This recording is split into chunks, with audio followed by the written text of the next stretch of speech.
Paulina, whenever you want to go ahead with the announcement.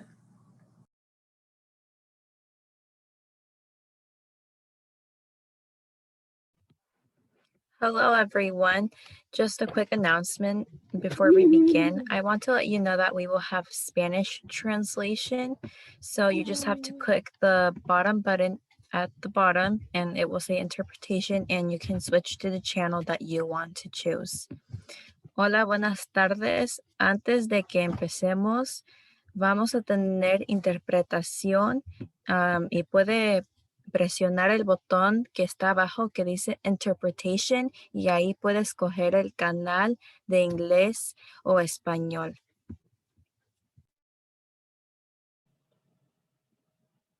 Thank you, Paulina, and good evening to everyone who's attending tonight. We'd like to thank you for joining us as we discuss the importance of protecting healthy adolescent brain development. We are club officers from the Be the Resistance Club at Oceanside High School. Our club promotes youth leadership and advocacy and encourages youth to stay away from substances that can harm their future, like alcohol, tobacco, marijuana, and other drugs. So that you can get to know us a little better, we are going to start off with some brief introductions. My name is Madison Matella. I am a senior at Oceanside High School and president of the Be the Resistance Club. I joined my freshman year looking to find a meaningful way to serve my community and found a passion for working with local leaders to enact policy changes that reduce youth access to drugs. I am so honored to be speaking with you all today, and I know my fellow board members are as well. So could you please introduce yourselves, starting with Sadie, please? Yes, good evening, everybody. Once again, thank you for joining us this evening. I hope you guys are having a great time. I'm sure we will. We put so much work into this. And anyways, I'm the vice president of Be the Resistance. I've been a part of this club for about 3 years now. I really involved last year after seeing the impact of drugs on both friends and family. And I started kind of speaking out in my community in ways I never knew I could. It's been a great experience for me. I kind of found myself a little and found a voice in the community, and I felt I could change it in ways I never thought I could before. Again, thank you. I hope you guys have a great evening. Thank you so much, Sadie. And next, Ruth, could you please introduce yourself? Yes, thank you, Madison. Hello, everyone. It's amazing to see you here at our forum, and I really appreciate you taking your time out of your busy schedule to attend. I'm Ruth Celestino. I'm a senior at Oceanside High School, and I'm the former secretary for the BTR Club. And I've been part of this club for 2 years now. And the main reason why I joined this club was because I had former family members and friends that were abusing harmful substances, and I didn't want that to affect other people and for them to go through the painful hardships that I went through. And that's why I decided to join this club and make a difference in our community. Thank you so much, Ruth. And Israel, could you please go next? Good evening, everyone. I just want to say thank you for attending with us tonight. To tell you a little bit about myself, I've been in BTR for 2 years already. I'm the current treasurer of the club, and I've had many great experiences here. Like, for example, I got to talk with the deputy major, or even attended some council meetings as well. And I just wanted to say that you should totally join the club, and it's a wonderful experience. Paulina. Thank you, Israel. Good evening. My name is Paulina Vargas. I am a sophomore at Oceanside High School, and I am the current media representative for BTR, and I have been part of the club for 2 years now.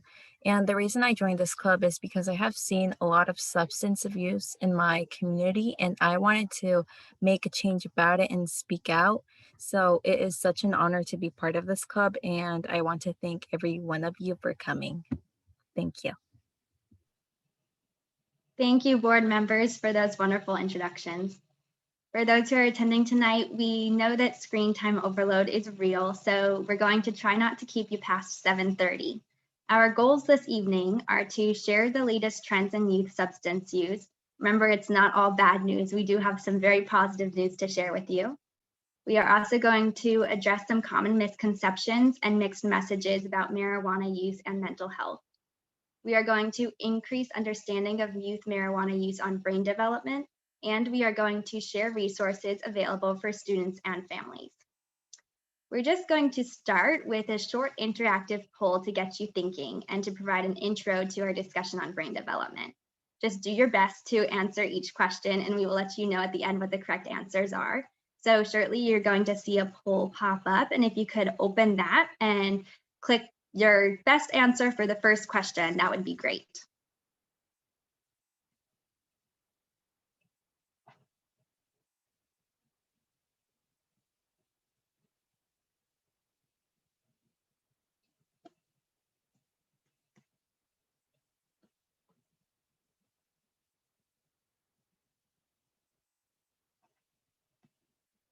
Okay, so hopefully everyone is able to see these results.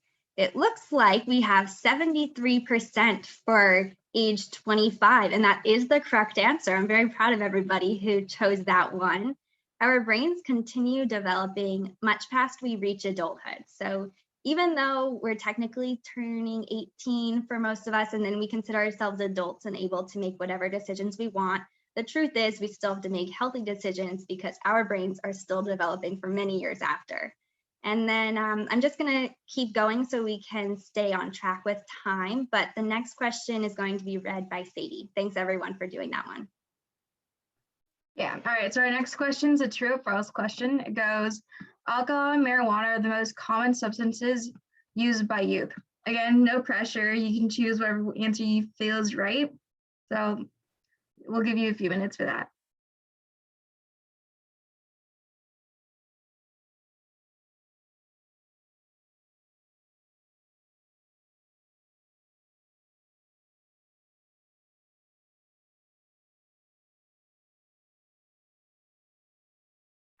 All right, cool. Looks like most of you guys chose true, which is correct. And while most teens don't use maybe like alcohol or marijuana as drugs, for those who do, the most common substance is alcohol, marijuana, and it's one of the things we've actually tried to get out in the community as a club. We've done a lot of campaigns against it, which I'm very glad to announce. All right, I'll pass on the next question to Ruth now. Thank you, Sadie. So our next poll will pop up in a few moments, so we'll just wait on that. Okay, so this question is, in Oceanside, about how many high school juniors reported using using alcohol, tobacco, marijuana, or other drugs in the past month? And I'll give you a few moments to answer the question.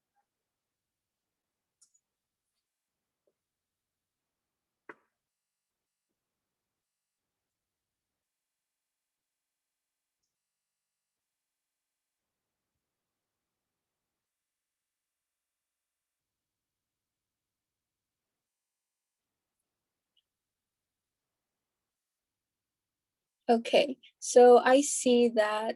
So this question was a bit trickier. Majority of you guys chose 30%. However, it is less than 20% reported substance use, and it has been going down for all substances except for marijuana, which is what we're trying to aim for. But vast majority of teens don't use alcohol, tobacco, and other drugs. So we're trying to keep it that way. And I'll pass it to Paulina so she could read off the next question. Thank you, Ruth. The next question is, limiting the number of stores that sell alcohol, tobacco, marijuana, or other drugs is an effective way to prevent youth substance use. It is a true or false, so choose whatever you think is correct, and I will give you a few moments to answer that.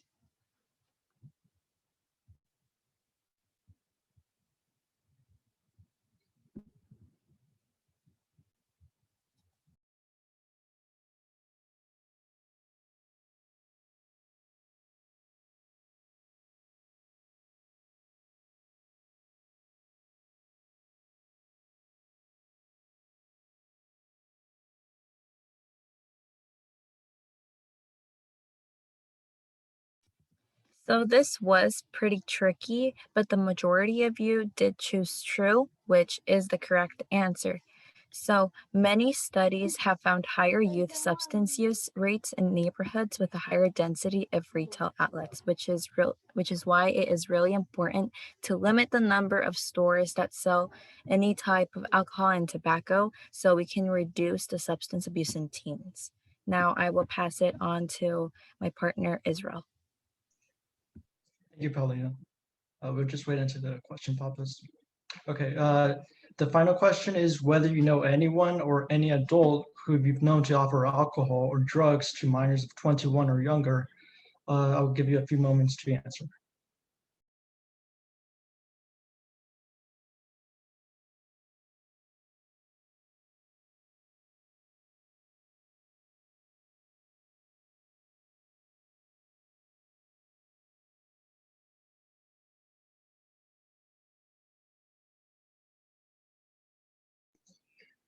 All right, and the reality is that really there is no right or wrong answer. We do want people to stop. We know that people offer drugs and alcohol to kids or minors under 21, but we do want to prevent these circumstances, and we know family and friends are the most common ways teens reported acquiring these substances. So it is really important that you warn any of these incidents that you encounter yourself in. Now I'll pass you off to Madison. Thank you, board members, for helping facilitate that poll, in addition to everyone for participating. We hope that you learned that we are on an upward path toward decreased substance use, but it is up to us to keep this going for future generations. So by educating the community and letting them know how longer brains are still developing, by letting them know how we can decrease access to drugs and alcohol, that way we can continue moving in the right direction toward less and less adolescents using drugs and alcohol. So before we pass it over to our panelists, we're excited to introduce our principal, Dr. Jose Villarreal, to give some opening remarks. Thank you, Dr. V. Hello, everybody. I'm just so happy to be here. So proud of you, Pirates, for leading this way. It is really important to continue to support your leadership throughout this. And just want to thank you so much for being here and being part of a solution to what is a problem. Now, I know here I am, an old person telling all you young folks to not do drugs. I get it, or to not drink. But the reality is we're going to have to do that. I was raised in a small town where amongst friends of mine, there was access to drugs, to alcohol, and all of those temptations are real. They're going to be real for you, whether it's at your own family parties, whether it's at your friends. It is something that is real to you. But I think ultimately you have to look inside yourself and say, am I here to damage my brain in a way that it's still developing as a teenager? It's still growing even when you're in college. It's still really maturing even when you're in the military right out of high school or you're in a career. So you have to remember that until you see yourself in that mirror, like my father used to say, my late father, it is important you do so. It is important that you have some self-reflection. I always tell my sons at home, who one's going to be a ninth grader, one's going to be a middle schooler, I say, look, I don't need you to be perfect, but I do need you to work the hardest. I do need you to be grounded in who you are as a person. You are representing your ancestors. You're thinking about everyone that worked hard in their life to get you this opportunity you have in front of you. And that's for all of us from all walks of life. We are all here to represent those that sacrificed to give us this opportunity where we are today in this place and this time. So I know I'm not going to be here and wag my finger and say, don't do drugs. What I am going to say is now more than ever, you have information in front of you. You have your phones. You have ways to understand the realities of what can impact your brain, what can impact your body as you're growing and becoming a person, an adult. And for those boys, I am going to speak to you boys. As you're becoming boys, turning into men, there's one thing that is in your body already that you're going to fight against, and that's your testosterone. Your own testosterone, and will fight against you and will fight for you. And so you have to understand what that means for your body as boys growing into men. And that's a personal thing for me because of my sons. And as a father, as a dad, I am not perfect, but I would say that I always strive to be a better person every day. And that's all I'm asking our youth, our pirates at Oceanside, is to do that. You're going to make mistakes, but it's how you recover. It's how you learn from those to become a better person. But remember, the drugs of today are different than the drugs of yesterday. They are more powerful, they are more complex, and they are more camouflaged with each other. You don't know what you're taking. And so you have to really understand and get to know what they are. Just like any drink that someone may give you at a party, at a gathering, you got to be careful what you're ingesting because you don't know if it's laced. You don't know what you're putting in your body. And it can be a scary situation that happens to college kids all over this world and country. So it's not how you start, it's how you finish. So I'm just here to support you. I'm here to guide you as much as I can as your principal and as a citizen here in Oceanside and in North County. And to simply just say, we're here to help you, reach out for help. And it's just a saying that I always use in Spanish. And it simply said, tell me who your friends are, and I'll tell you who you are. It's really important to know who is in your network, who is around you. So I just want to leave you with this. Please look around and look at who really is lifting you up and look to see who's pulling you down. Hurt people, hurt people. Thank you.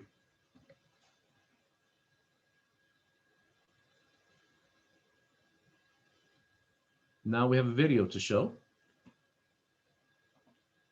I'd like to share 4 minutes of a video from the Addiction Policy Forum that will help summarize in a very clear way simple but important steps all families can take.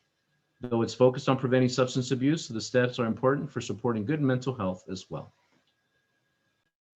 Parents, it's our job to protect our kids and keep them safe. 90% of Americans with a substance use disorder began using substances before the age of 18. Here are 10 things you can do to help keep your kids safe from addiction. 1. Talk early and often. Talk early and often with your kids about the risks of using alcohol and drugs.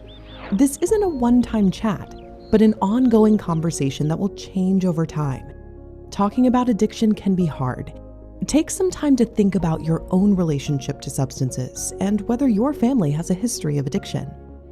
If you have a drink in front of your kids, that's an opportunity to explain the differences between adult and adolescent brains and why it is so important for them to delay substance use until their brain is fully developed. 2. Support healthy activities. 2 important protective factors for kids are engaging with positive activities and feeling like they belong in a healthy community. 3. Set clear expectations. A critical element in preventing the development of a substance use disorder is delaying the age of first use while the adolescent brain is still developing. Make clear to your kids that they are not to use any substance until their 20s. 4. Establish consequences. Be clear and consistent about what the consequences of substance use would entail for your child. 5. It's not your job to be cool. Our kids don't need us to be their buddy. They need parents to guide and support them safely into adulthood. 6. Don't provide alcohol or drugs to your teens. We might think that teens will be safer drinking if we are there to monitor them. But parents supplying alcohol to their teens increases adolescent alcohol use and other unsafe behaviors. Teen drinking is not inevitable. Don't host, no access to substances at home, and remind other parents that substance use is dangerous for the adolescents, no matter where it happens. 7. Pay attention. Stay involved in your kids' lives even as they become more independent. Build relationships with their friends' parents and keep each other up to date about where your kids are and what they are doing. Tell other parents that your kid is not to use substances under any circumstance, and ask about their house rules. 8. Make time for your child. As you nurture your child's passions outside of the home, don't forget to carve out time for family. Quality time with loved ones has a lasting positive impact on kids, and building a healthy relationship with your child now makes it more likely that if they begin to struggle, they'll feel comfortable coming to you for help. 9. Prioritize sleep. Getting a good night's sleep is critical for mental and physical health, especially during adolescence. Make sleep a priority in your household. Over time, a lack of sleep can lead to serious health conditions and increase a person's risk for addiction. 10. Intervene early. If you think that your kid may be struggling with substance use, don't wait to get help. Science tells us that the earlier a person is treated for a substance use disorder, the better their outcomes, and that treatment works even if a patient isn't feeling ready. Worried about your substance use or that of a loved one? Call 833-301-HELP for free, compassionate, and confidential support. Together, we can solve this. Join us.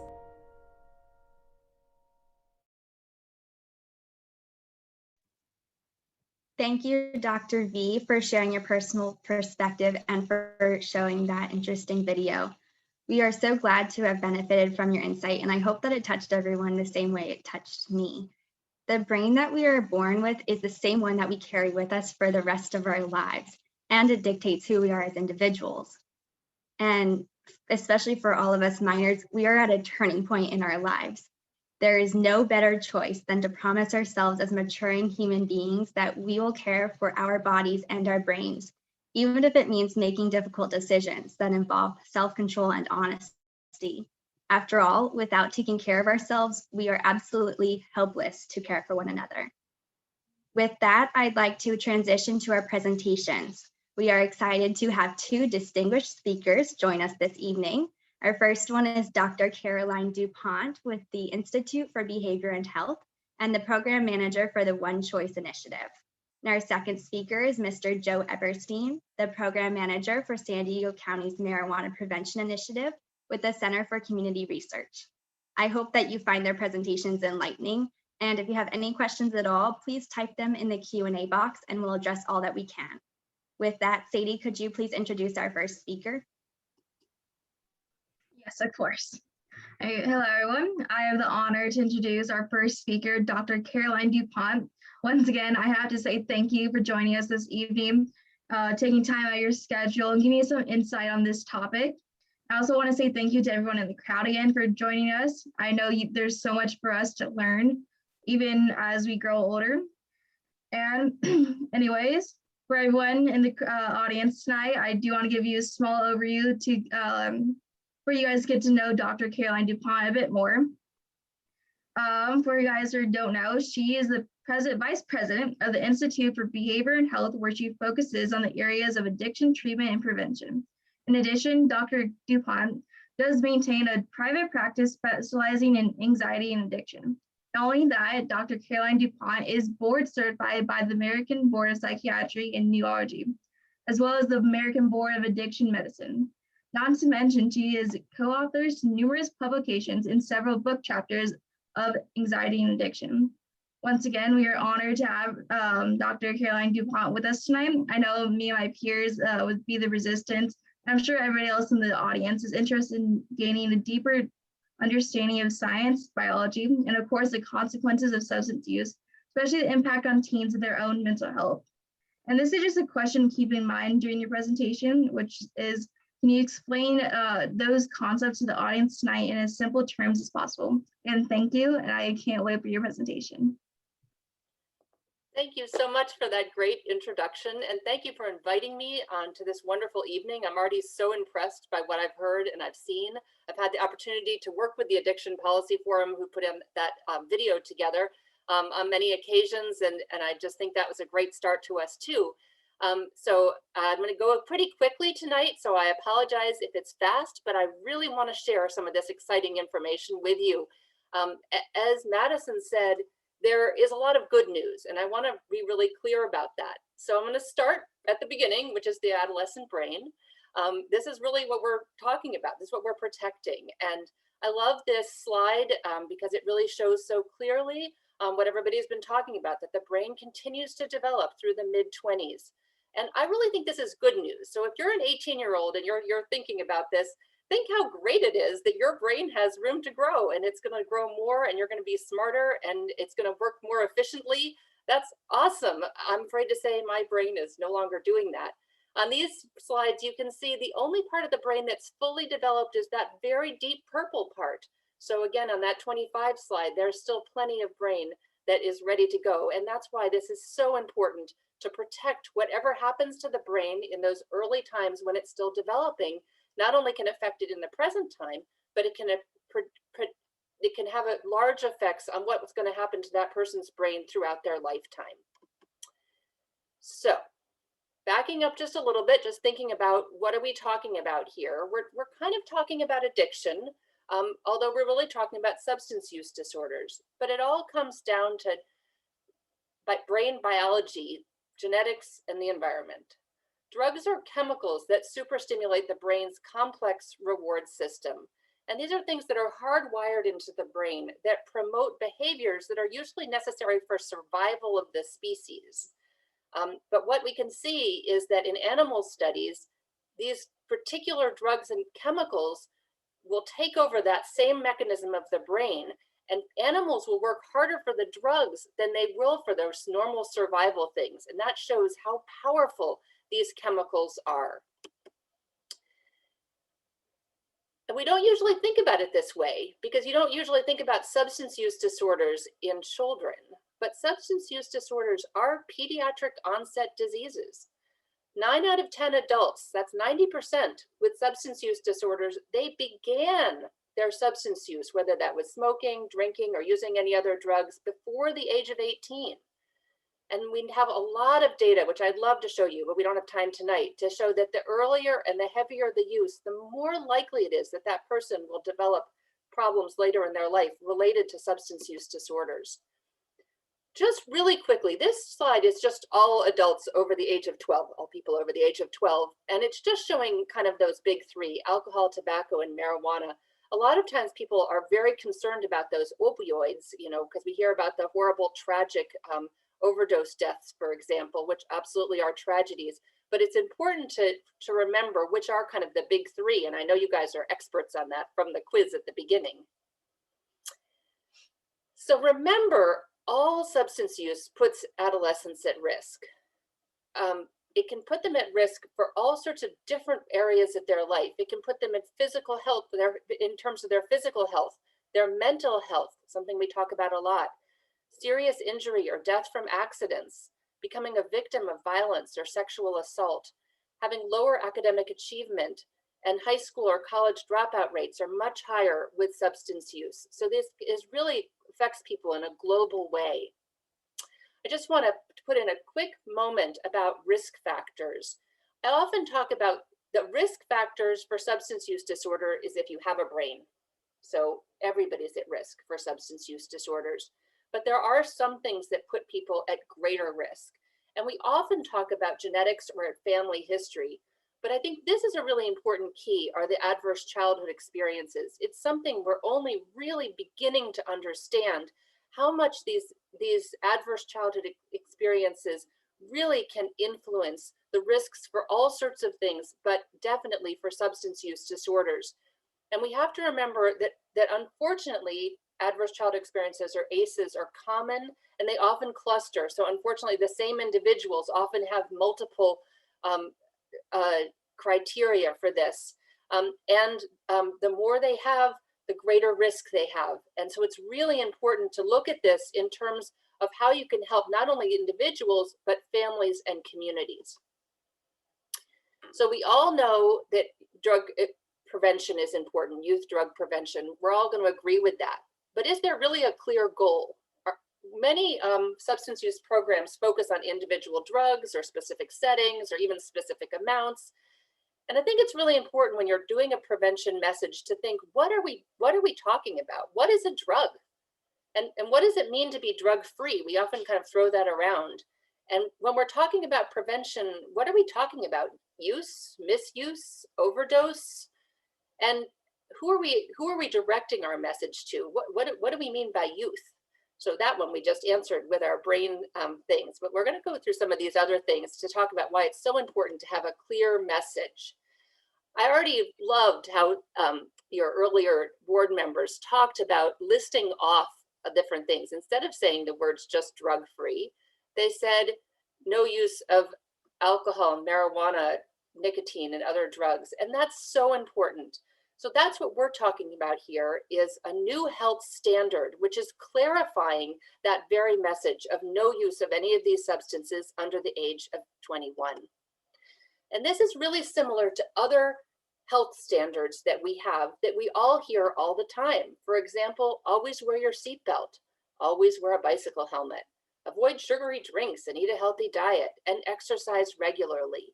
We all know that not everybody does these things all the time, and some people have a harder time following these health standard rules. But that doesn't change the rule. It doesn't change what's truth and what the science shows us about these healthy habits and why we should continue to be supporting these messaging all the time, just the way we should support no use of substances. So I really want to get into the science here. I know I'm going lickety split. I want to talk about the research that we at the Institute for Behavior and Health did. We took data from the National Survey on Drug Use, which is big national data. It's a nationally representative sample of over 17,000 youth in the age range of 12 to 17. And we took that data and asked a new question. And that is, the question is the use of one substance by adolescents associated with increase of use of other substances, regardless of the order of use? And what we found was really remarkable. So this slide takes a second to get your head around. This is showing, again, for teens age 12 to 17 with this national data. And what it shows on the one side is no past marijuana use. And you can see the bars on that side are very low. And on the other side, it says yes, past marijuana use. And it could be any amount. They just, those kids, 12 to 17-year-olds, just said, yes, sometime in the past month, I used marijuana. It doesn't say anything about amount. And you can see those bars are much taller. This is really key. That means if these students said they used marijuana, their risk of these other things, so that red bar, for example, is alcohol use. That's 5 times higher risk of alcohol use if they were also using marijuana. And then the light blue is binge alcohol use, and then it's heavy alcohol use. And the purple is cigarette use. And then the last one is other illicit drugs.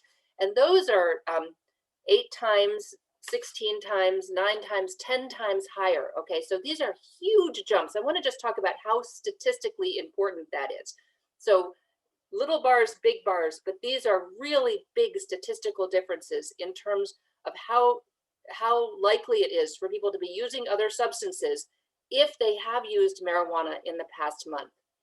And we can see that exact same thing, just turning it to a different question. Did they use alcohol in the past month? So again, that first column is nope, did not use any alcohol in the past month.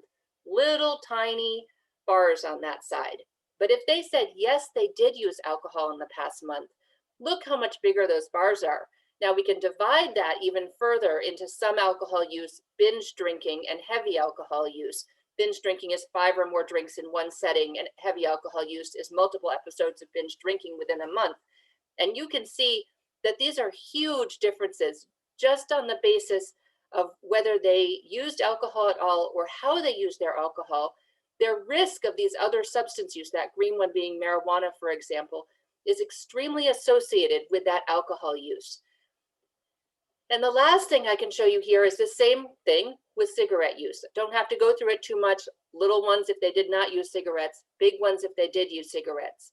So what you're seeing is that regardless of order, if you use any substance, you are much more at risk to use other substances. So sometimes parents will say to me, oh, I'm not that worried. My kid just drinks beer or just vapes or just this. And I think, That's the tip of the iceberg that you're seeing. You do not understand the data that is behind this. So it's really boils down to this crucial decision for youth. Are they going to use or are they not going to use? That is it. It's one decision people make.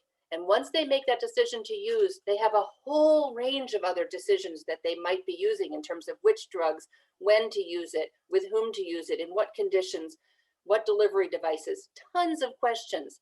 And so really, the important thing is that choice not to use, that one choice. And it understands there is this need for really clear messaging in youth prevention, that health standard that I mentioned. And then you're going to say, is this realistic? I mean, seriously, don't kids use? Well, you've already heard from some of your speakers. Look, they don't. Lots of kids don't. So I often think this is confusing to parents because they are from a different era. They're from an era where they were in high school back there in the 80s. So what these are showing is, so the blue one is no use in your lifetime. These are high school seniors.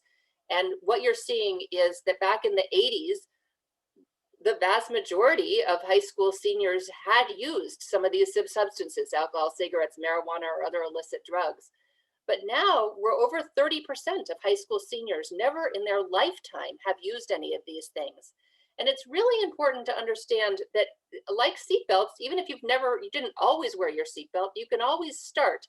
And so this brown line is past month use, and it's really important to see how much that's gone up. We're almost at 60% of high school seniors have not used anything in the past month. That is really good because that means that anybody can make one choice for their health. And I just want to point out quickly the historical lessons, again, from national data. So these are seniors, and it's just showing, again, over time, starting in the mid-70s and coming up to the present time. And you can see how much prevention messaging has helped. There have been really aggressive prevention messaging starting in the early 80s, and it's made a tremendous difference. You see alcohol, how much it has come down over time. You see the same thing with other illicit drugs. Cigarettes are a little different. They didn't really start coming down until after the really big push with the tobacco settlement happened in the mid-90s, but then you can see it's really come down. Be scared of that data once you look at nicotine with the introduction of vaping. But you can see the green line with marijuana is a little different. It came down really sharply with some really wonderful for prevention programming in the 80s and 90s. And then with the change in the culture of marijuana and the legalization of marijuana or medical marijuana, it's really changed, and it's gone up and then stayed very flat. And obviously our other speakers are going to talk to us about this too. I just want to point out that marijuana use is different than some other drugs. We often think about people using drugs like in social situations or partying or that sort of thing. But marijuana use is really different. This is an old slide, but I wanted to just use it as an example to show. If you look at the bright green at the bottom, on one side we have 1979, and you can see that that bright green is 3.9 million people. Those were people who used almost every day, 21 to 31 days a month. And if you look at 92, that's when everything was really low. Remember I had showed you where that came down with the great prevention efforts, everything's really low. But in 2014, you can see that green thing again. Those are daily or near daily users. It's way up. People use marijuana the way people used to use cigarettes. It's something that often is daily and throughout the day. And that's going to have a really big impact on people's mental health. So what we're really talking about here is, again, this prevention messaging, one choice. No use of any alcohol, nicotine, marijuana, or other drugs for reasons of health under the age of 21. Be really clear, be really specific. Don't be afraid. Just like you say, wear your seatbelt. It's not a value judgment. It's not a moral judgment. It's science. And so I really also just want to remind us that this is actually helping promote autonomy. You look at these wonderful high school students who are with us tonight. There are so many students who are already making one choice, who are living this life. Give them the opportunity to lead. Let them be proud mentors for their younger students. This is a great message for them to take instead of us to take. So just once again, anyone can make one choice. You can make it if you've never used, you can make it if you've used, you can make it if you're in recovery. One choice supports all other prevention messaging. And this is just an example of one of the I Am One programs. I Am One and I Make One Choice to be drug-free. These are wonderful opportunities for community nights, prevention nights, and all sorts of prevention programming. And I'm very hopeful that you will all grab a hold of this data and use it however you can in your own prevention world. Thank you so much. So just remember, all substance use is connected, and all of it has a bad impact on the adolescent brain. And thank you for supporting this wonderful program. And please join us in with the One Choice community. Thank you so much.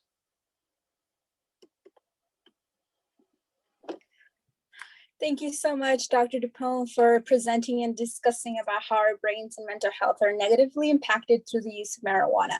I myself learned and became aware of so many new things that both the youth and parents should immediately know about, so thank you. I would like to present our next guest speaker, and he is Joe Eberstein. He is a program manager for the San Diego Marijuana Prevention Initiative with the Center for Community Research. Mr. Eberstein is a certified prevention specialist with over 12 years working in the field in both San Diego and Los Angeles counties. He is a featured speaker and subject matter expert regarding youth marijuana use and vaping. His role includes raising awareness about the public health effects of marijuana and vaping and developing regional prevention campaigns to reduce use. He is an advisory board member of Region 9 Prevention Technology Transfer Center and the California Department of Healthcare Services.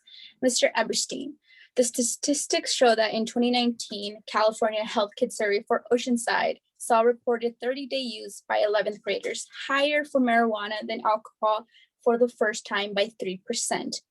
Can you share your perspective on what's contributing to teen marijuana use and what can be done to prevent it? Well, thank you so much for having me.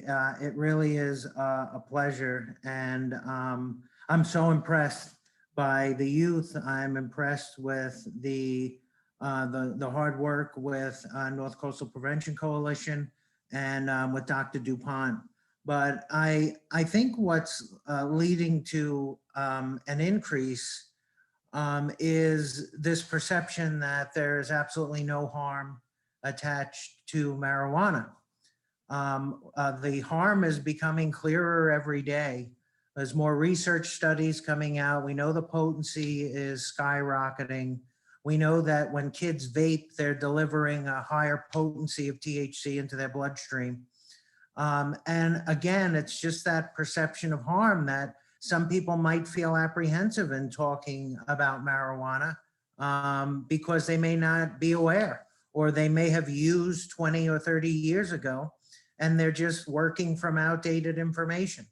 So I think it's important to get the facts as they are today, and we can understand the harms a little bit better.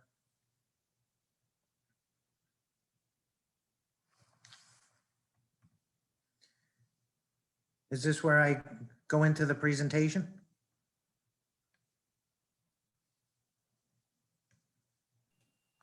Yes. Okay. So I wanted to just talk a little bit about, what I do. So everybody says, why? I see Joe again. He's out there talking again. And really, because so much now is being done in our county around opening up access to marijuana. And as I just stated before, I think that, we have to get the data, and we have the data. And it is sometimes a little frustrating for me to hear that we don't have enough data when I have it, and we have a public website, and some of our policymakers are making the decision saying there's no data when we have it. First of all, let's talk about what just happened this past year. We're dealing with isolation, anxiety, economic impacts, and fear. And, look, as an adult, I had a hard time with COVID-19. I can't imagine what the kids are going through. So instead of talking about increasing marijuana access, We should be talking about increasing funding for healthy coping skills and treatment, which is again where I think our county is sort of not making proper public health decisions. Instead of worrying about making money for the marijuana industry, we need to be worrying about these kids who are isolated, they're anxious, they're nervous about the future. They've been engaging in unhealthy coping skills for the past year. And we all need to get involved, all of us, if we don't like what we're seeing. Just some numbers, this is just fentanyl. We've seen a 47% increase in overdoses in the last year, 950 overdose deaths in 2020, triple the fentanyl overdoses than the same period. And I'm sorry to say also an increase in DUI crashes, the highest in 3 years, even when we told people to stay off the roads. So this lockdown has had long impacts, I think, that we're going to see for a while. You know, this whole business of whether or not we should be smoking during a respiratory pandemic, it flies in the face of logic. Marijuana should not be an essential business.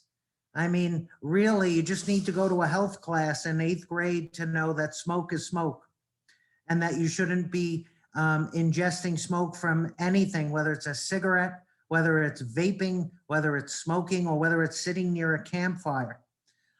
Smoking and vaping is a risk factor for COVID. So what are the risks? You know, when I speak to youth, and this group tonight is awesome, but they really get it. I spoke to youth earlier today, and they ask simple questions that make a lot of sense. If your brain is not developed until 25, shouldn't it be illegal to access marijuana before then? Why are we allowed to sell and use harmful substances? I mean, these are really simple questions I don't have an answer to. If smoke from cigarettes is bad, why does marijuana get a pass? I wish we could all walk down memory lane and go back to 8th grade biology, where the teacher taught us about certain plants have harmful chemicals that aren't made for human consumption. And that THC, or tetrahydrocannabinol, is actually the psychoactive chemical in the marijuana plant. And it's the chemical's defense mechanism. It's not meant to be consumed. Other plants have harmful chemicals in them as well. The coca plant, tobacco, nicotine chemical, poison ivy, the poppy flower. I mean, this is all basic biology. So what do we do as humans? We crossbreed the marijuana plants and strains. We modify it to become more psychoactive. We put it in easy to use devices for concealment. We let people with no medical background decide it's a medicine by a popular vote. And then we advertise it on social media to the most vulnerable populations, our youth.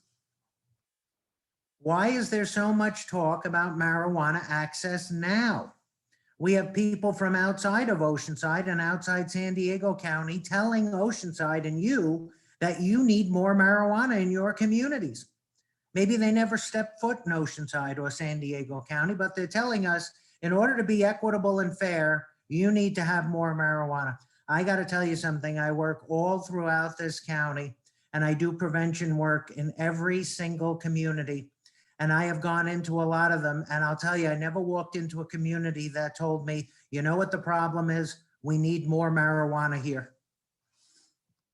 Why are we doing this? Because money. The marijuana industry is backed by the big tobacco industry. And since they lost a lot of money with cigarettes, they rebranded and now they're lobbying for the marijuana industry. Our data starts with work. So I'm not just going to spew rhetoric. I'm going to give you some facts about marijuana in San Diego. We have the highest THC potency in history, 33% in the herb, and in oils and vapes up to 99%. We've never seen this before. There is nothing natural about the marijuana that's sold at the dispensaries. It's all man-made and genetically created or crossbred or used butane hash to extract higher amounts, butane oil. THC levels in blood are higher after vaping versus smoking. That's interesting to know as well. Not only is the herb or plant getting stronger, but the modes of use are giving a more intoxicating high. We also hear a lot about race and ethnicity, and I just want to show you from the California Healthy Kids Survey, when we look at race and ethnicity of past 30-day marijuana use, there isn't a lot of difference between whites, African Americans, and Latino. And most of the other races as well. If you look at the average 11th grader, around 16 to 17%. The only real difference is this non-traditional category, which we're working with more, and these are generally kids that attend continuation schools or juvenile court schools. And we look at e-cigarette and vaping amongst this group as well. So I think we're a lot more similar than a lot of people tend to want to say. And I don't know why that is, because when I approach a group, I approach them as kids. They're all San Diego youth. We do have an issue with vaping. According to all of our surveys, vaping is a big problem. And one of the big problems with vaping devices is they hit the market without any proper testing. We don't ever let anybody, hit the market with other things that we're going to consume without having the FDA or somebody else look at it. These devices appeared in 2010, and now we have things like E-Valley lung injury and batteries exploding and other things associated with vaping that people wouldn't know about because we didn't test. The current numbers on the e-cigarette and vaping associated lung injury, which by the way, this was the epidemic before the pandemic, this is still going on. This is the lung injury related to either the vitamin E acetate and THC vapes or liquid THC. We have 62 local cases in San Diego and 1 death. Over 85% of individuals have reported vaping THC cartridges. Why am I always talking about marijuana? Well, anybody just needs to take a look at the county website and you'll see marijuana has been the primary drug of choice for youth ages 12 to 17 in county funded drug treatment. Nobody's hiding that fact. The county has a very good dashboard where they've been keeping records of this. I wouldn't talk about it if this wasn't the case. And when people say, well, you can't be addicted, then why are a majority of our kids, 12 to 17, in treatment for marijuana?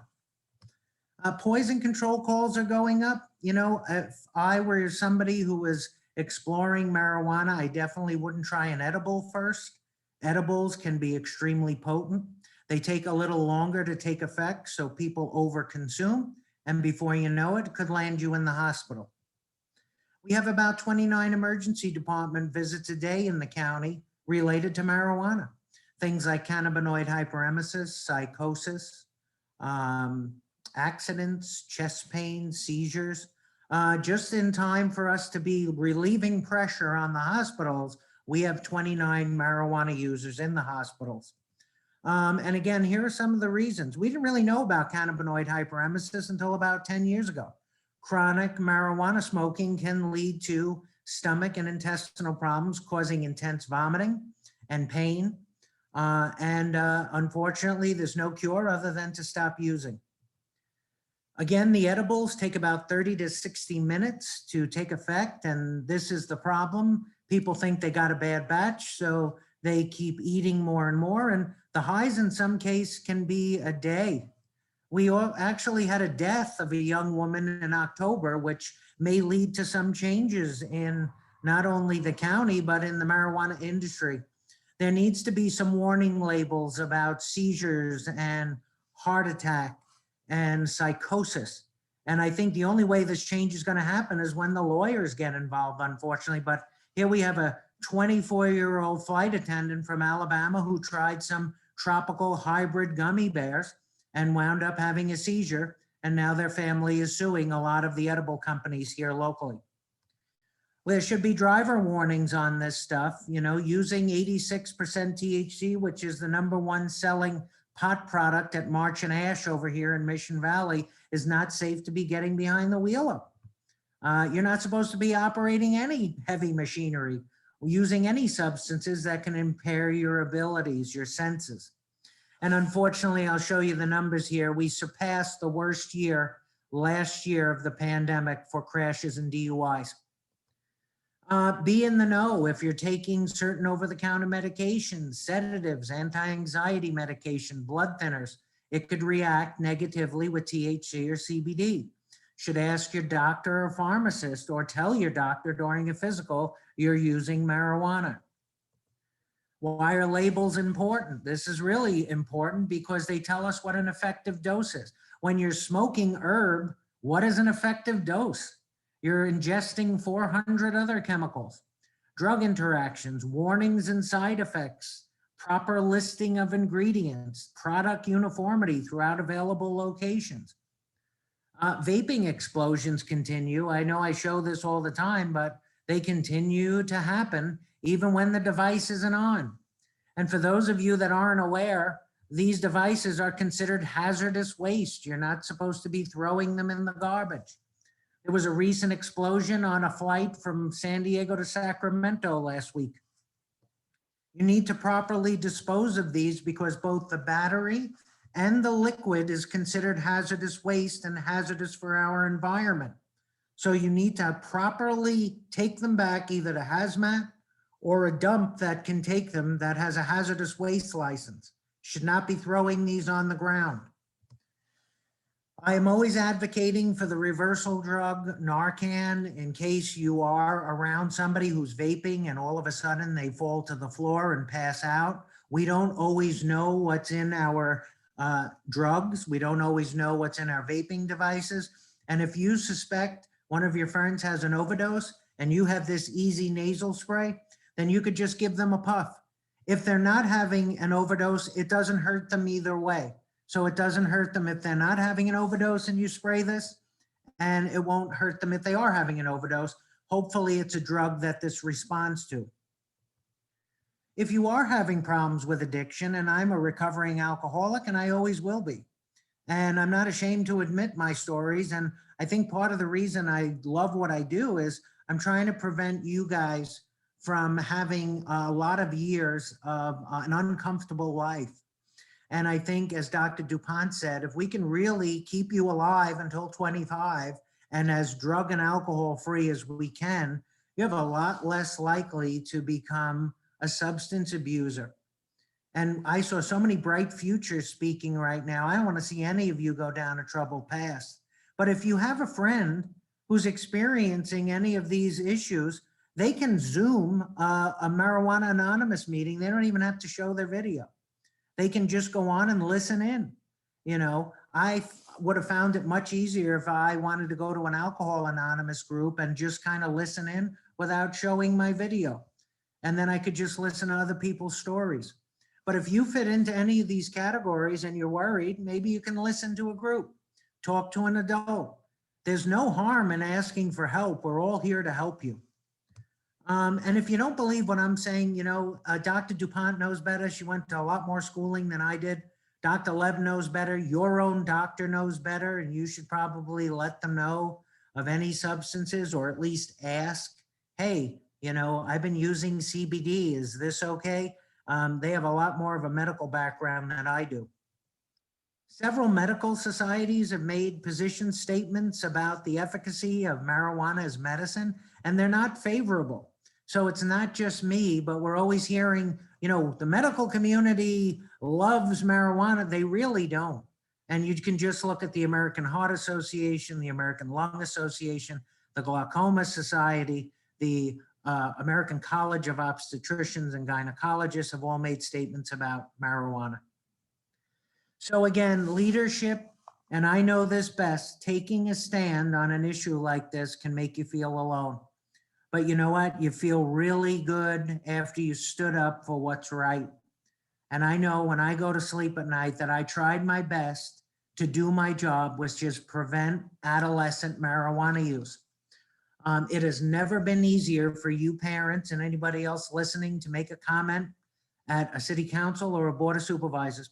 And if you don't like what's going on, either in your community or at schools, join the school board, go to PTAs. You have an excellent principal here who made a really great statement. And thank God for principals like that who aren't afraid to address these issues and actually say, you know, we need to actually have active prevention going on. So I applaud all of these efforts tonight. There is an access and crisis line if you need resources. And here are our resources. And you know I'm always available for presentations and data. And I want to thank everybody. And if anybody has any questions, I'd be more than happy to take them.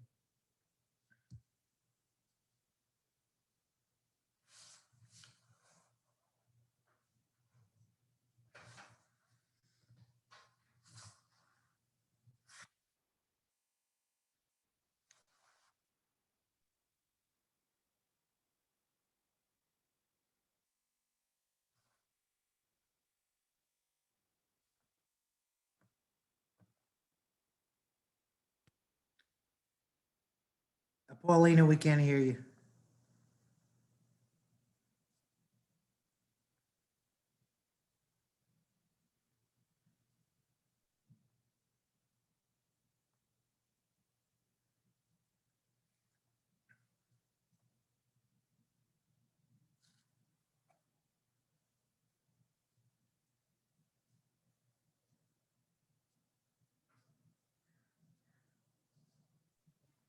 Don't worry, Paulina, I can take over that question for you. Thank you so much, Mr. Eberstein, for that amazing presentation. You had me a few points and I sort of laughed because you said something that made so much sense, but no one had ever said it before. So I think it's really important to say those things that no one really thinks of until someone is brave enough to say it. So thank you for that. As we continue to learn more about brain development and promoting mental health, I'd like to address Dr. Dupont for a follow-up question. What key things would you want every student and parent to walk away with tonight?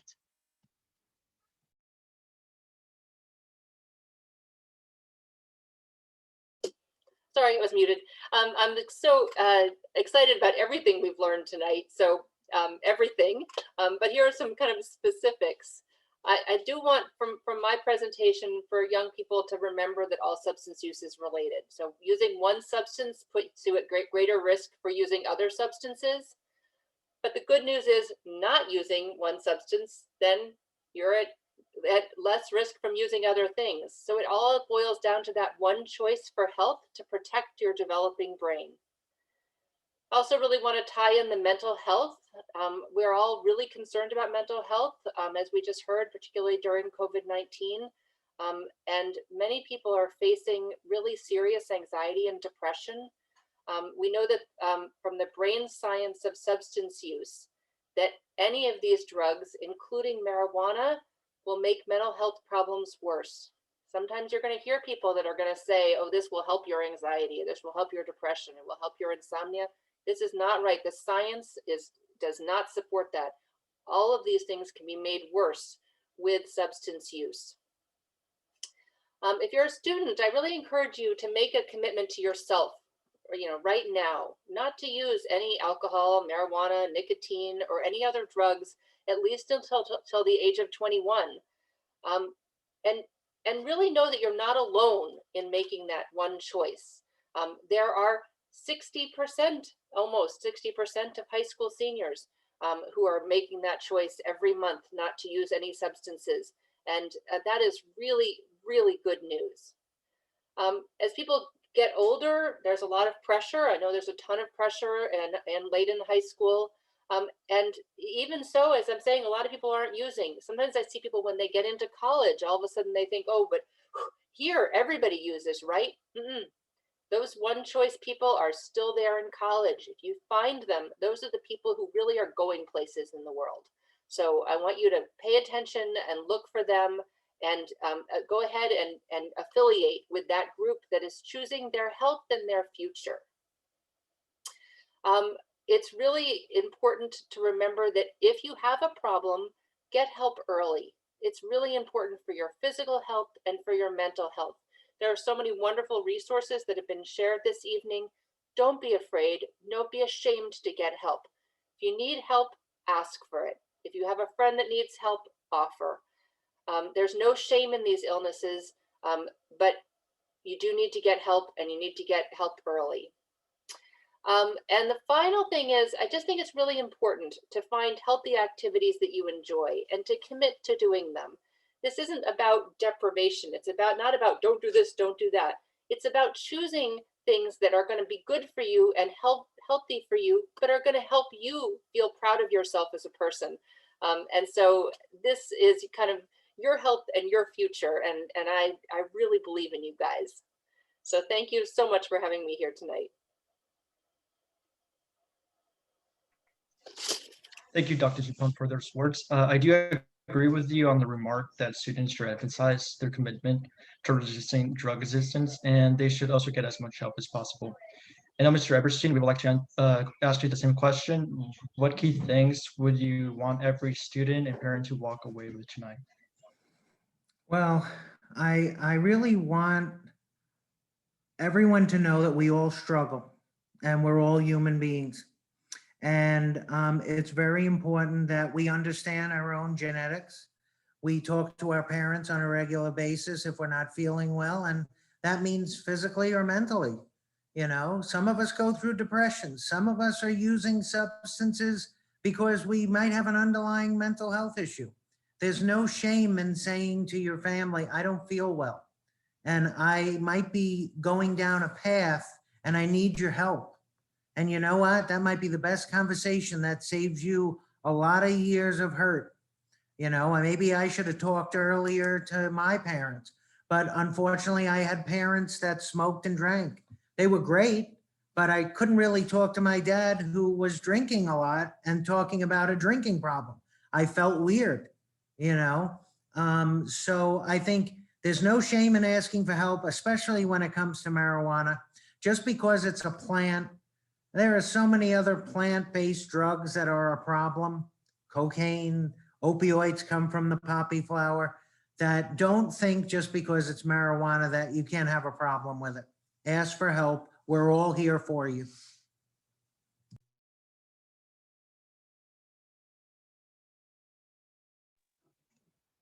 Thank you both so much for those words. I definitely relate to what you're saying, especially regarding youth.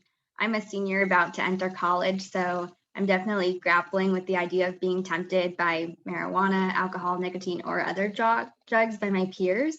But I think that I'm growing more and more to have that kind of strength to say no and to stand up for what I believe in, not just because I'm part of this club, but it's part of my journey as a person that I'm learning to say no and learning to prioritize myself over what other people want me to do. So I hope that everyone else in the audience can relate to that too, that we're stronger than we think. And there's also a lot of us out there who don't want to do anything except to make the right decision. So we just have to lean on those people when we need them. I know that we've just touched the surface of these important issues, but we would like to allow a little more time for questions from the audience. So if you have a question, you can type it in the chat, or you can raise your hand to be called on, and we will get to those questions.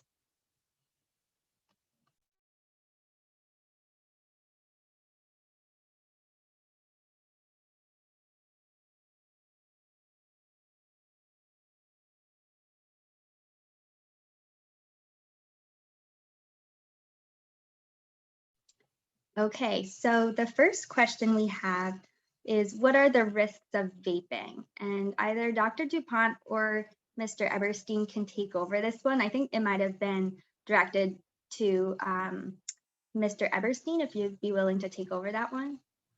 So, you know, the gentleman, his name was Han Lick, and he was a pharmacist in China who developed the first e-cigarette as we know it today. And he really did try to do a good thing because his dad died of lung cancer. He was a 3-pack-a-day smoker. So I think his intentions in the beginning were to really try and get people from using traditional cigarettes to use e-cigarettes. But that's not what kids are doing. Kids who never smoked traditional cigarettes are going right into using these vaping devices. And as I said earlier, we never fully tested these. Usually we do testing, and I know people aren't going to like this, but we do testing on animals. We do testing on rats before we have something hit the general population. In this case, we didn't do that.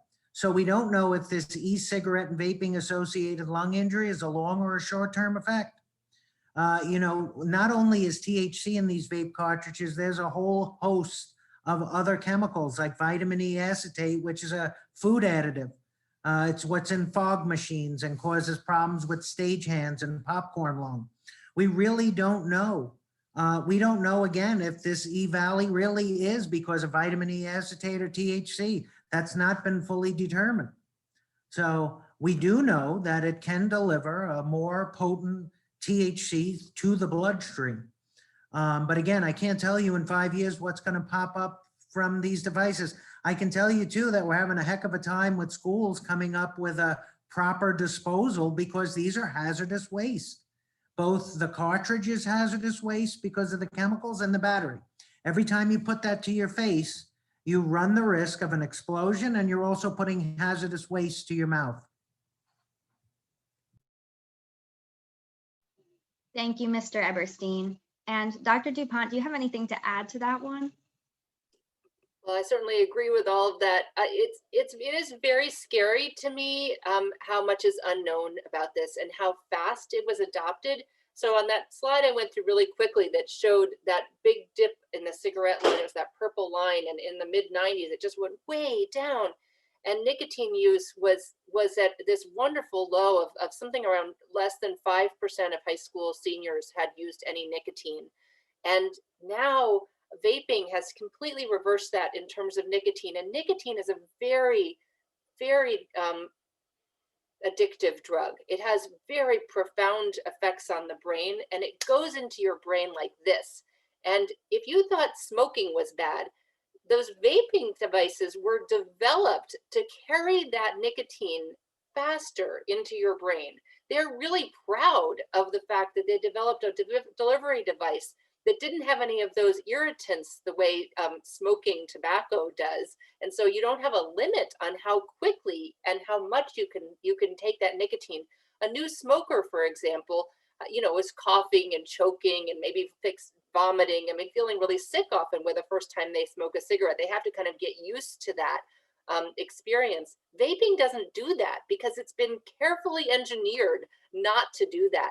But that's really scary when you think about what you're getting into your brain. And then of course, when you're thinking about using it for THC or for other things, that you don't have control. Again, these are really not controlled devices at all. And so I think that's really scary. But then also, if you look at the data I showed you on how all substance use is related. So again, early on, and particularly, I heard a lot of parents being like, well, I'm not really that worried because they're just vaping. And I'm like, because that's not what the data shows us. The data shows you might start with just vaping, but then your risk for other substances is going way up. And certainly it is for traditional smoking, is going way up. And we know the dangers of that. Thank you for those thoughtful responses. And I hope that answered your question, the person who put that in the chat. Our second question, we have a hand raised. So I'm going to call on you, Miss Margarita Limon. If you could unmute yourself, and then you should be able to voice your question.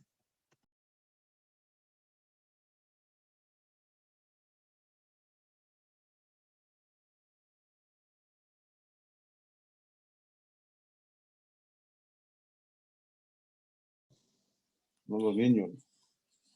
Ya se cansó el viejito de hablar. Ari.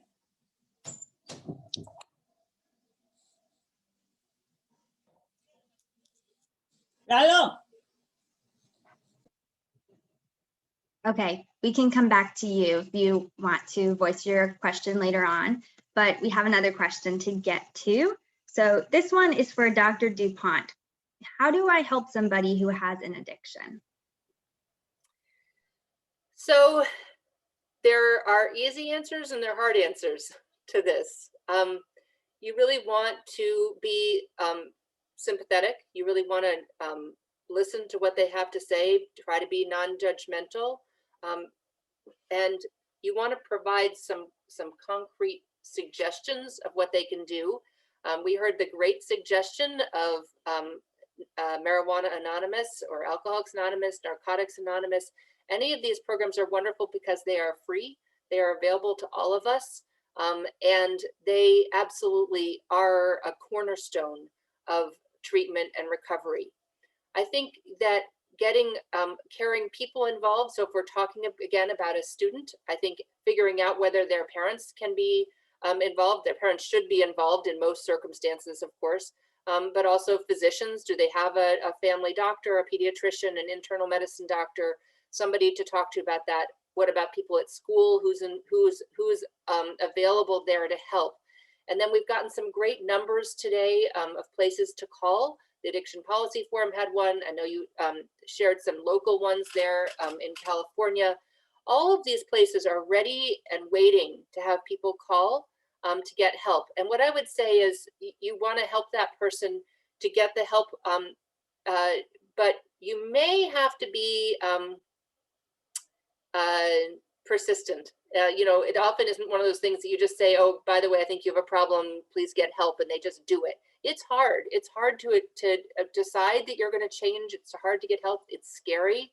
And so you want to be just really supportive. Maybe you could attend one of those meetings, those marijuana or alcohol anonymous meetings with them. That's a wonderful thing to do, to offer to do that kind of thing along with someone, so that you're not just kind of throwing them out there and saying, oh, it's your problem.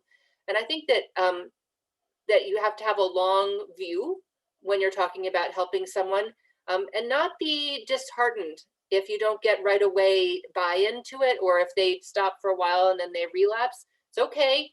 Let's get back on it and see what we can do to help. And now, Joe, I think you must have some good advice for this too. I think what you said was awesome. Definitely go with a partner if you can, and definitely don't think you're the only one. I think if you attended a Marijuana Anonymous meeting, you'd be surprised how many people are at that meeting. And I mean, I know there's several YouTube treatment facilities, and they have hundreds of thousands of views. People are really trying, they're getting the message, they're trying to quit, and they're discovering it's not as easy as they thought. They go through withdrawal, severe anxiety, depression, yawning is another one, lots of yawning, non-motivated. There was a question in the chat box about killing brain cells. What's even worse is just not being motivated day in and day out. I've heard parents say, my son or daughter was an athlete, or they used to do really good in college, and within a month, I don't know what happened. They're sleeping all day, their grades have slipped. I mean, all they do is hang out with this group of friends, and I think they're using, I found a vape pen, but they say it's liquid nicotine, and it's not, you don't really know until you get that tested. And then there was another question about hemp. And, hemp is supposedly 0.03 THC, but you don't really know what you're getting out there. So because everyone has their own brand and CBD is all over the place, there's really no uniformity. So you really don't know what you're getting. I think if you're getting drug tested for employment, probably want to stay away from all of that. Only because people thought they were using CBD and then they pop positive for THC because the labeling was wrong.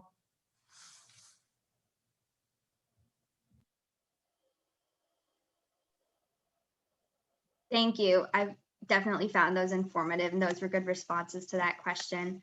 Because of time, we only have room for one more question, so I'm going to pull up that one really quickly. This question is, could you elaborate on how marijuana use is worse for mental health? And I think this one would probably be best answered by Mr. Everstein again. Thank you. Well, I mean, Dr. Dupont is definitely the authority on it, but I will tell you that the link to psychosis and a certain type of psychosis, if people have this certain genetic AKT1 gene, if they have this gene, they're 7 times more likely, if they're a chronic smoker, to develop psychosis. And unfortunately, some people don't pull out of their psychosis. Once they turn it on, if they have this gene, it's there for life. And I've had students come here and interview me who have told me some very scary stories about hearing voices. A psychotic episode is very scary because it could involve a voice that's telling you to do harmful things to yourself or to somebody else. A psychotic episode could be a voice. It could be something you see. It could be somebody's chasing me and you're running through the streets. So I would be very careful if I have a mental health history in my family. And I would definitely ask that question. I wouldn't want to trigger something that is asleep in me. And I'll pass it off to Dr. Dupont. Better. Well, no, that was fantastic. I completely agree. The psychosis is the scariest thing from a mental health standpoint with marijuana. And I have also seen it, and it's really catastrophic. Once your brain has kind of what I call like jumped the rails, it's kind of lost track of what's reality. It's very bad for our brains to have that happen. And it's very scary. As you said, you might never come back from that. So I've had some really tragic stories with that. Those are relatively rare, but the problem is as use has gone up, and certainly as these THC contents have gone up, we're seeing it more and more. And how many people are we willing to sacrifice to that? I mean, I think that's a really scary question. And how about if it's you or if it's your loved one? That's really scary. I think you also, other thing we mentioned about the amotivational syndrome is so real. And I have seen so many people, again, just like thinking about this, like they work so hard to get to college, you know, they're just gung-ho through high school and they get into a top college and they're working really hard. And I had one that's particularly, he told me this story. He said, I was so anxious and I didn't know what to do. So my roommate started giving me pot and it really helped. I'd never had my anxiety treated like that. I mean, I'd been to doctors. No one had ever treated my anxiety like this did. I mean, it just took away my anxiety. And it took away my anxiety till I just failed out of college. Because it turned out it wasn't treating his anxiety. It made it so he didn't care about anything. I mean, he wasn't anxious, but he didn't care about anything. And he didn't go to class and he didn't take his tests and he didn't study. And he just failed out of an Ivy League college, just like that, one semester, one and done. You know, that is marijuana and that is scary. So you can see it in a lot of fronts, but I also just want to talk about, again, worsening of depression and anxiety. I'm seeing that a lot during the pandemic in my own private practice. I have people that I've seen for years and they're really suffering, and I'm going through all these kind of psychosocial things, what's happening, you know, in terms of isolation, in terms of losses, you know, all their social connections and everything like that. And then I asked them about substance use, and they've become daily marijuana smokers during this. And I'm like, oh, yeah, I think maybe we found the problem. And almost everybody doesn't believe me when I first say it, but they're suffering enough. And again, luckily, these are patients I've had for a long time, so I have some like in with them. And I'm like, just quit for a month. Just do me a favor and quit for a month. And if they can, because as you said, it's really hard to quit, but if they can, they're like, oh, I feel so much better. Like, yeah, see, that's good. So unfortunately, what we've got is like one person at a time learning this. And that's a really scary way to do it. We really need to learn this as a community and to pass on this knowledge to each other so people don't have to fail out. They don't have to become depressed, and they certainly don't have to become psychotic. Dr. Dupont and Mr. Eberstein, we really can't thank you enough for your presentations and insight tonight. We could not have more knowledgeable, genuine, or dedicated speakers than you to share your thoughts with us. And I hope everyone enjoyed what you had to say as much as I did, because I definitely got a lot out of it. Before we end, I just would like to give an opportunity for some local organizations to share resources and programs for students and families. First, I would like to reach out to any Oceanside High students who have joined us. We are really, really happy that you are here, and we would like to encourage you to become a member of the Be the Resistance Club. Our mission is to work with city council members, state representatives, the media, and our fellow students to encourage policies that reduce youth addiction. We meet the second and fourth Tuesday of every month at 2:30, and you can visit the North Coastal Prevention Coalition website to learn more and register for future meetings. They are on Zoom right now and might be remaining on Zoom, so it's very easy to access them, and then hopefully you'll be able to use the chat to find that website. I'm just going to pass it over to Sadie and my fellow board members just to introduce these organizational resources that are provided to you, and with that, I'll give it to Sadie. Thank you, Madison. And yes, the next organization I would like to introduce is the REACH.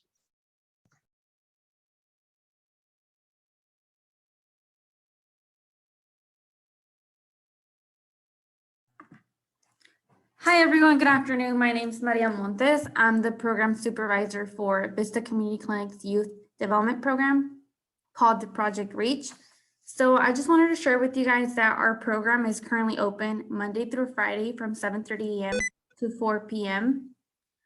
At both of our locations. We're located at Libby Lake Reach, which is off North River Road. And then we also have a reach at the Joe Ball Drama Recreation Center, which is down the street from Oceanside High School. Any youth between the ages of 11 to 18 years old can attend the program to complete their virtual learning, use the laptops, connect to free internet, and receive tutoring.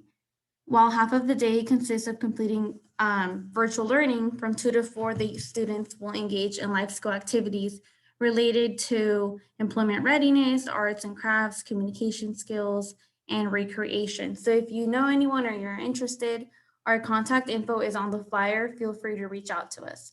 Also, we distribute free meals to any children in the community Monday through Friday from 12 to 1:30 p.m. at both of our locations, which are on the flyer. And like I said, if you guys have any questions, feel free to reach out to us. Thank you.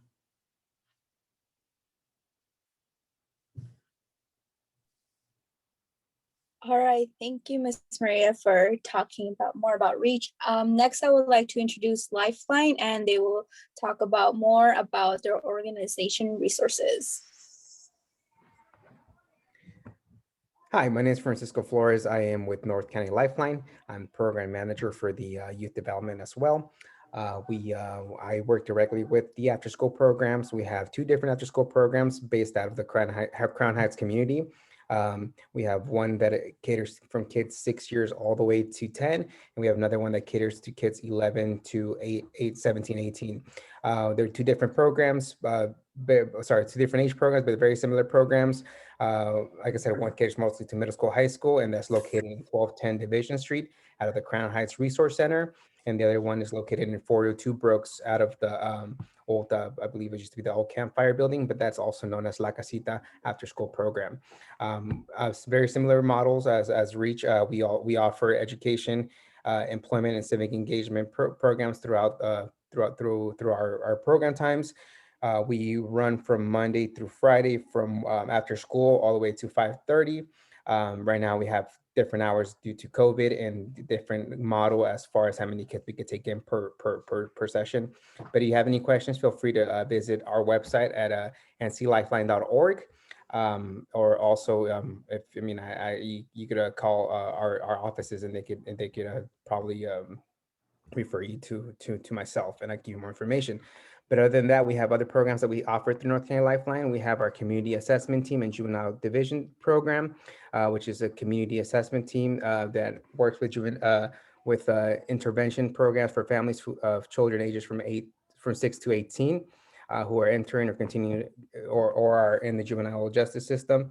We also have another program, Strive for Success gang prevention program, which works with youth who are gang involved or are beginning to associate with gangs as well. And we have another intensive mentoring parent advocacy comprehensive trauma-informed service program. It's our impact program, and it's a more intense mentoring program. And we also work from kids ages 11 to 17.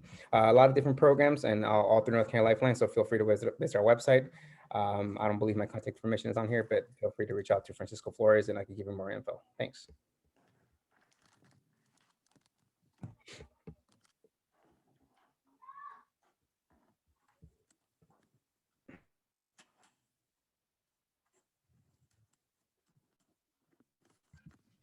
Thank you. Now, the next organization that we will have is the Boys and Girls Club.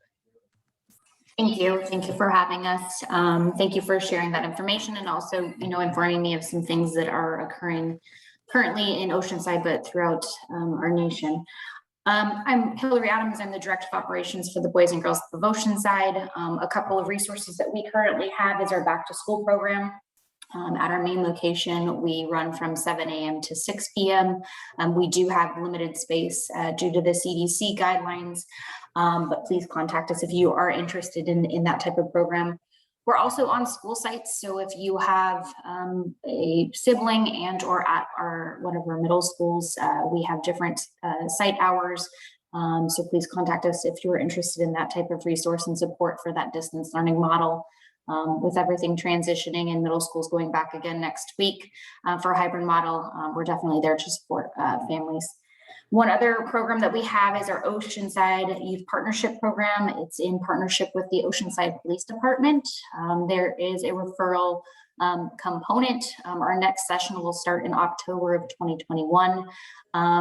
Please get in that information soon, and any of your school administration can refer you to that program. And it's an amazing 10-week program that really teaches kind of core values and a lot of prevention and engagement in learning, but also kind of developing those skills to be a successful person and have resiliency in challenging times and have a positive role model as well. We also have volunteer and service learning hours. So for those of you that are interested in giving back or getting honors in Honor Society, we do have that option and have definitely worked with the Workability program and other administration people at Oceanside High and El Camino to support, again, with that engagement and in kind of developing a relationship with a positive role model. We have a curbside program that I did not indicate on here. However, we serve meals Monday through Friday from 12 to 12:30 to anyone under the age of 18. You do not have to be a member, and that is at our main location as well. Thank you so much for your guys' time. Thank you. And last but not least, we would like the North Coastal Prevention Coalition to present their resources for students and families. Thank you, Israel. I'll try to make it quick for everyone. So North Coastal Prevention Coalition is holding our annual 420 Remix.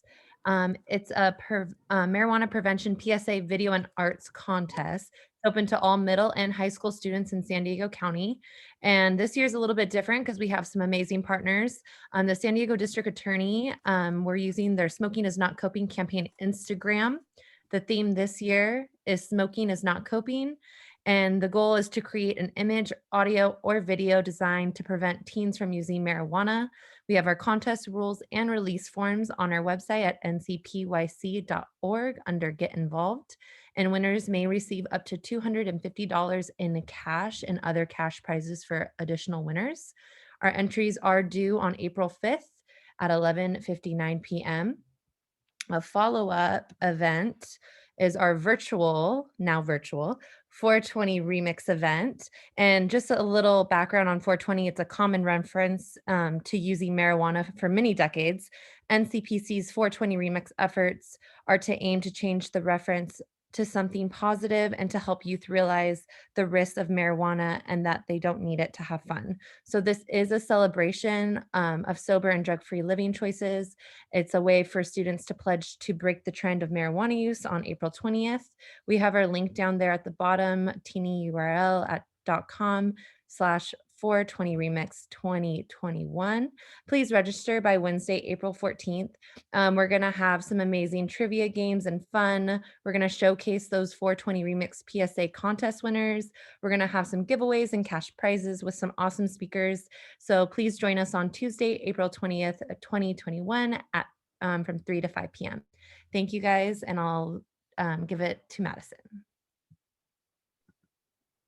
Thank you so much for all of those announcements, and I hope you're able to choose one or two things to get involved in. As a member of BTR, I couldn't have made a better decision freshman year to get involved because it has proven to be a lifelong journey now for me to be a leader for youth.